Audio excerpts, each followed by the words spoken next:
Eu sou Marina Marangon, apaixonada pela complexidade da mente humana. Todos nós temos acesso a uma fonte de poder extraordinária, mas a maioria não usa. A maioria de nós nem sabe que essa fonte existe. Fósforos num barco, no meio do mar. Eles viram um homem andando sobre as águas. E eles morreram de medo, gente. Eles falaram, isso aqui é um fantasma, que é isso? Bem, se você é o Cristo mesmo, você não é um fantasma, me deixa caminhar sobre as águas do mar também, e aí te encontrar. E Jesus Cristo concordou. Pedro saiu do barquinho, deu alguns passos sobre o mar e começou a ventania. E o mar se agitou. E Pedro ficou com medo. Quando ele ficou com medo, ele começou a afundar. Ele foi salvo, Jesus Cristo agarrou pelo braço, mas disse pra ele: homem de pouca fé, por que duvidaste? Agora, essa live não é sobre religiosidade, tá? Vocês vão pegar a minha linha de pensamento. Em Hebreus 11:1. Ok. E diz assim: a fé é a certeza das coisas que se esperam e a convicção dos fatos que não se veem. Mindset, gente, é literalmente the setting of the mind. Mentalidade é a configuração da mente. É o filtro com que você analisa as informações que você recebe. É o padrão de pensamento, é o que você acredita. E a tua mente pega aquelas informações todas e, de acordo com esses padrões de pensamento estabelecidos, ela simplifica, porque é uma gama enorme de informação e uma gama enorme, infinita de possibilidades, né? Quando você tiver um objetivo definido, quando você tiver uma meta estabelecida, você precisa de, como na fé, você precisa de acreditar que você vai conseguir. Se você não acredita que vai conseguir, nem começa. Porque o meio do caminho não é fácil. Você vai desistir se você tem dúvidas da sua capacidade. Então você precisa da fé para alcançar os seus objetivos. Você precisa de acreditar. E você precisa de, como na fé também, ter capacidade de visualizar aquilo que ainda não é. Bem, interesse pela mente, pela área de psicologia, eu tenho há muito tempo. Eu tenho desde a época de vestibular. Eu fiz geografia, tá, gente? Eu não estudei, eu tava com medo de não passar. Tentei um curso que eu pensei que seria mais fácil e acabou que eu não tendo a mentalidade certa, né? Achei que eu não ia conseguir passar. Enfim.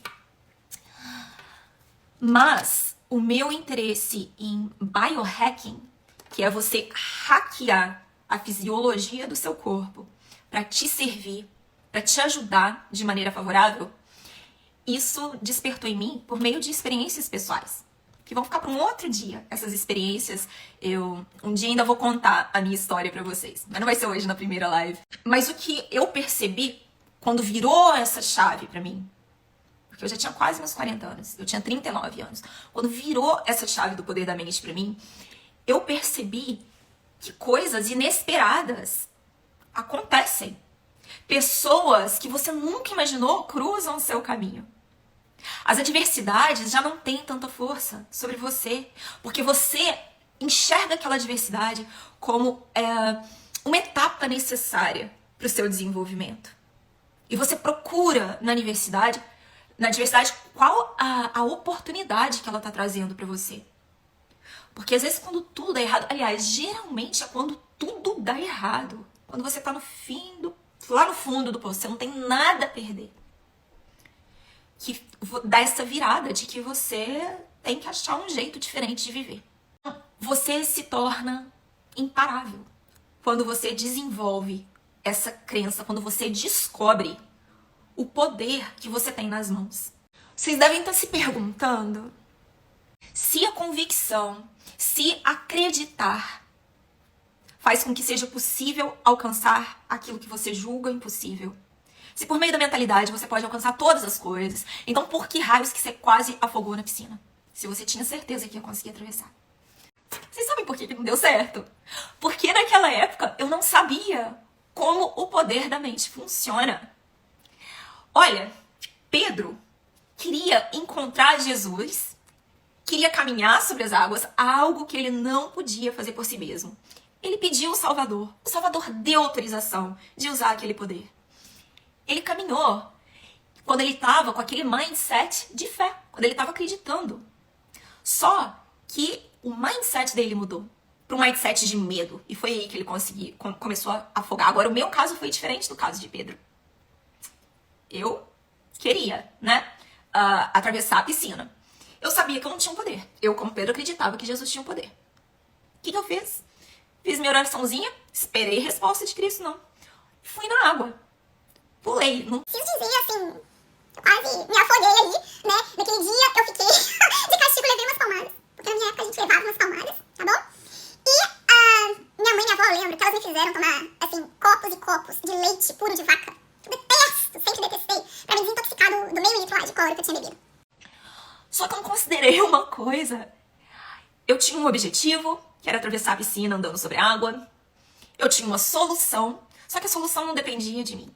Se hoje eu pudesse voltar a falar, me comunicar com a Mini Marina na beira daquela piscina, eu falaria: ô, guria, sossego fácil, senta do lado dessa piscina e espera a resposta daquele que tem poder. Porque a tua solução não tá dependendo de você, né? Tá dependendo do poder dele. Você imagina, eu chegar assim, sei lá, pro Elon Musk, falar assim: eu tô muito afim de dar uma voltinha na Lua, eu vou pegar aqui o seu foguetinho emprestado, mais tarde eu devolvo. Não é assim que a vida acontece, não é assim que as coisas funcionam.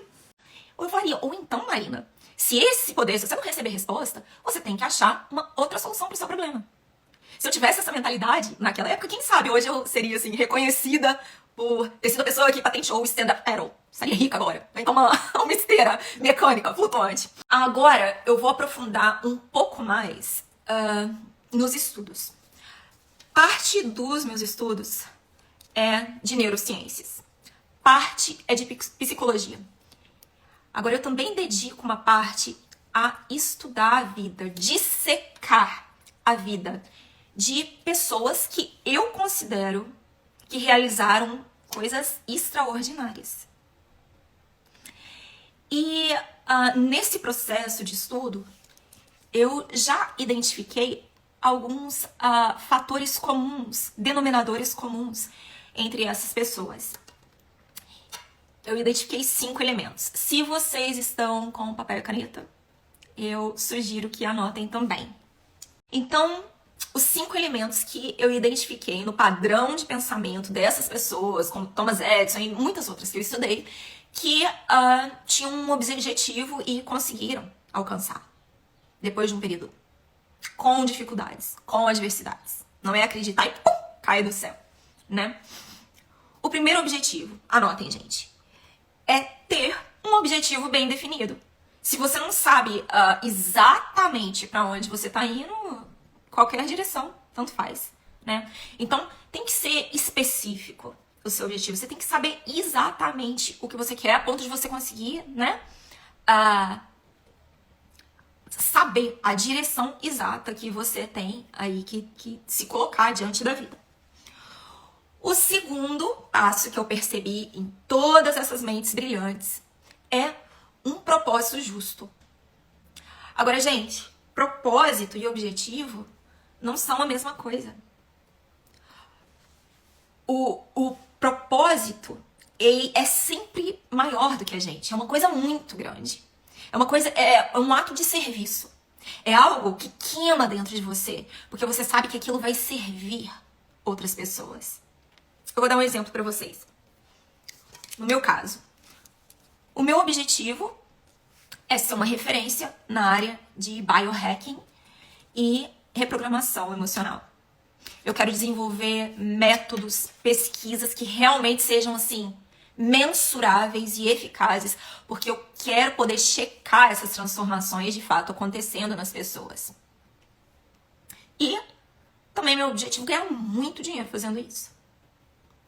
Agora, o meu propósito é diferente. É alinhado, mas é uma outra coisa. O meu propósito é alcançar o maior número de pessoas possível e orientá-las a descobrirem como usar esse poder. Ajudá-las a acessar esse poder na própria vida. Eu quero ajudar as pessoas a se conhecerem melhor e descobrirem o que de fato vão fazer com que elas se sintam realizadas na vida. Com que elas cheguem lá no final satisfeitas, sabe? Sentindo, eu cumpri minha missão. O objetivo por si só é oco. Agora, o objetivo realizado por meio do propósito, ele é vida. É um objetivo bem definido, um propósito justo. O terceiro é a fé, de forma que você olhe para o seu objetivo e você acredite que você vai alcançá-lo. De forma que você consiga se visualizar vivendo a vida que você espera. Você consegue sentir como se já estivesse nesse lugar que você ainda não chegou. O quarto é um plano de ação, que também tem que ser detalhado. Você tem que planejar com prazos, com ideias de como você vai chegar lá. E esse plano, obviamente, ele vai sendo transformado, modificado no meio do caminho. Porque você vai ganhando informações novas. Ou então, até mesmo completamente substituído por um novo plano. Mas você precisa de um plano para começar. Para saber qual que vai ser o próximo passo. E o último aspecto, e não menos importante, é a persistência. Porque se você não tiver persistência, mesmo que veja milagres, lembra lá de Pedro? Pedro chegou a andar sobre a água. Ele experimentou a sensação de fazer algo que parecia impossível. E depois disso ele teve medo. Então, mesmo que você experimente milagres, mesmo que você veja coisas acontecendo, as ventanias vão vir. A vida vai ficar tumultuada e sua mente vai querer duvidar. Tá bom? É aí que muita gente desiste. Muita gente desiste quando está extremamente perto de chegar. Como vocês já perceberam com tudo que eu falei, como a fé é um aspecto muito forte desde a minha infância, agora na vida adulta, é me encantar, me fascinar por esse processo da mente, do poder, mas de, algo que muitos acreditam não ser muito palpável, não foi uma coisa difícil. Porque eu já estava acostumada com esses conceitos desde sempre, já aceitava. De fato, o meu padrão de pensamento já era voltado para isso. Agora, eu queria, nessa live, trazer informações para aquelas pessoas que são céticas ou que têm uma tendência maior cética. Porque eu sei que o meu trabalho pode tocar a vida dessas pessoas. Eu quero que elas tenham acesso. Só que se elas já são apresentadas, né, ao que eu tô falando aqui, pela parte apenas da espiritualidade, elas imediatamente vão formar um muro, né, para todo o resto. Então, o que eu fiz? Sentei na cadeira e fui pesquisar, fui na procura, assim. Eu olhava as universidades mais renomadas e eu fui procurar resultados de pesquisas científicas, de dados, para poder passar aqui para vocês. Um pesquisador chamado Fabrizio, como é que é em italiano? Eu adoro. Dr. Beneri, da Universidade da Itália. Ele era um cirurgião e ele e a equipe resolveram fazer um experimento com um grupo de pessoas que iam passar por cirurgia torácica. A cirurgia torácica, como vocês podem imaginar, a recuperação dela é muito dolorosa. Porque imagina a quantidade de traumas, cortes que você tem que fazer dentro do corpo para poder chegar ao coração e aos pulmões. Você sabe que a recuperação é extremamente dolorosa e já é protocolo o uso de morfina para tornar a dor dessas pessoas suportáveis. O que o Dr. Beneri fez? Metade desse grupo de pacientes, assim que a anestesia começava a passar efeito e as pessoas começavam a sentir um nível de desconforto cada vez maior, ele, pessoalmente, injetava a morfina ali com o paciente, do lado da cama dele, explicando, né, do alívio que essas pessoas iam ter através da medicação. E essas pessoas sentiram de fato, né, o alívio, mas teve metade desse grupo que ele estava estudando, ele colocou a morfina intravenosa, mas ligada ao soro, de forma que os pacientes não sabiam que já estavam sendo medicados. E essas pessoas estavam na espera do médico para dar. Eles foram recolher os relatos desses dois grupos. E o grupo que tinha tomado a morfina também, mas que não tinha consciência de que tinha tomado, eles continuaram com dor. Alguns até falaram que a dor estava ficando cada vez mais impossível, mais insuportável. Então, Dr. Beneri e a equipe dele pensaram, vamos repetir esse método com outras doenças. E eles se aliaram a outros cientistas e a outros médicos, e eles testaram com medicação para ansiedade, com medicação para Parkinson e para hipertensão. E o resultado que eles acharam é algo notável. Em todos os testes que eles realizaram, e obviamente isso é documentado, as pessoas que estavam cientes, que estavam recebendo medicamento, que criaram uma expectativa de melhora em cima daquele remédio tiveram um tratamento efetivo. Agora, as pessoas que não sabiam que tipo de medicamento estavam tomando, como que aquilo ia funcionar, que estavam no escuro, elas não tiveram melhora expressiva. E, novamente, muitas não tiveram melhora nenhuma. Então, gente, a maioria das pessoas pensa que o efeito placebo se trata simplesmente de uma reação inexplicável, mágica do organismo, a uma pílula de açúcar ou a um procedimento assim teatral, que não é verdadeiro. Mas isso não é o efeito placebo. O efeito placebo, na verdade, se trata de uma demonstração robusta, consistente do poder que a mente tem de acessar todos os componentes, recrutar todos os elementos no organismo necessários para o processo de cura.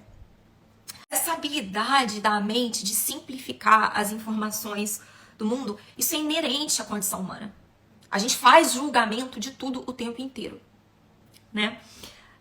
Mas eu preciso ressaltar, eu quero que vocês se deem conta essa noite do tamanho da responsabilidade que isso é. Porque o placebo da mente, ele é consequencial. Ou seja, uma mentalidade de coisas ruins, de coisas negativas, é tão poderosa quanto a mentalidade de coisas positivas, daquilo que é elevado.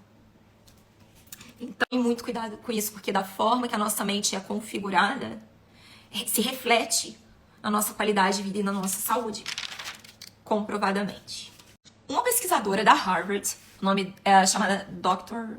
Crum, ela estudou todo esse research. Gente, às vezes me faltam as palavras em português, tá? E em inglês eu falo porto-inglês danado o tempo inteiro na minha vida. Mas, desculpa. Dr. Crum, fascinada, sabe, por esse estudo do Dr. Benetti, da Itália, ela começou a ficar progressivamente incomodada com duas questões que ela achou que não tinham sido respondidas naquele experimento. E aquilo estava assim, pesando na cabeça dela como uma praga. Uma das perguntas era: uma pessoa que toma uma pílula de açúcar teria os mesmos benefícios de uma pessoa que toma o medicamento real? A segunda dúvida dela: eu seria, como é capaz de conectar, de fazer uma conexão direta e imediata entre o corpo e a mente, de forma que eu consiga mensurar qual é esse impacto, qual é esse efeito? Agora é a melhor parte, vocês vão ficar... Eu tô apaixonada e eu já li várias outras pesquisas. Depois dessa, não vou falar várias aqui hoje, talvez numa outra live, se vocês estiverem interessados, porque eu também não quero me estender muito no tempo. O que a Dr. Crum fez? Ela chamou os coleguinhas dela, pesquisadores da Universidade de Yale, e eles fizeram um monte de milkshake. E eles convidaram pessoas para virem ao laboratório da Harvard, oferecendo $75 para cada pessoa que concordasse em ir lá no laboratório para tomar esse milkshake. E enquanto isso, eles teriam o sangue testado, eles estariam sendo monitorados. Porque o objetivo deles era testar a grelina.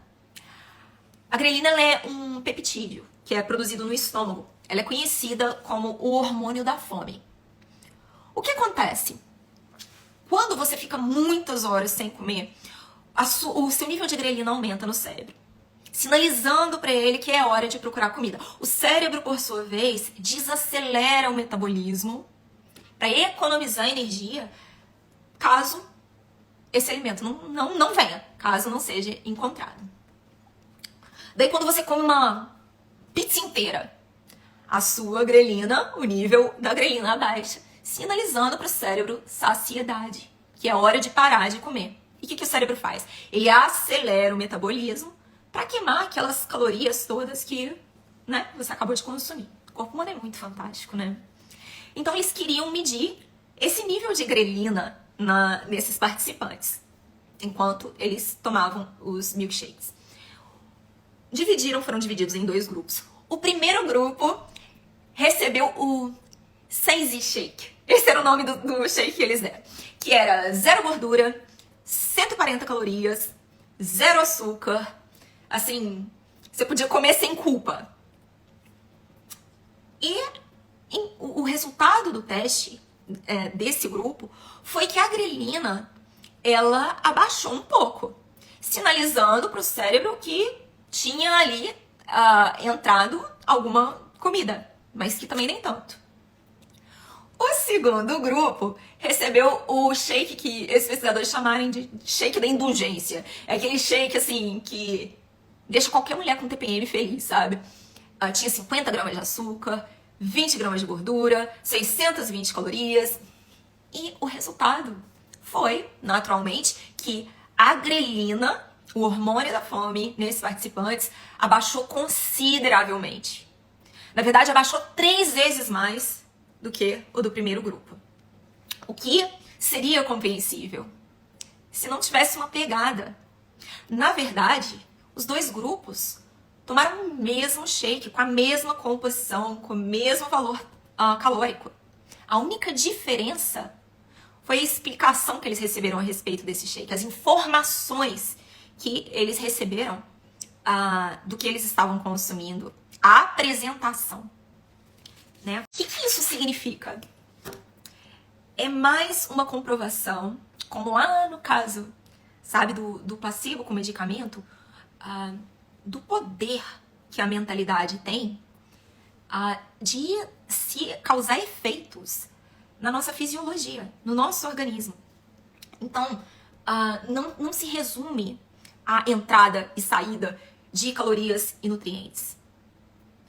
Os benefícios do que você come vêm também do que você acredita em relação ao que você está comendo, da expectativa que você tem em cima da sua dieta.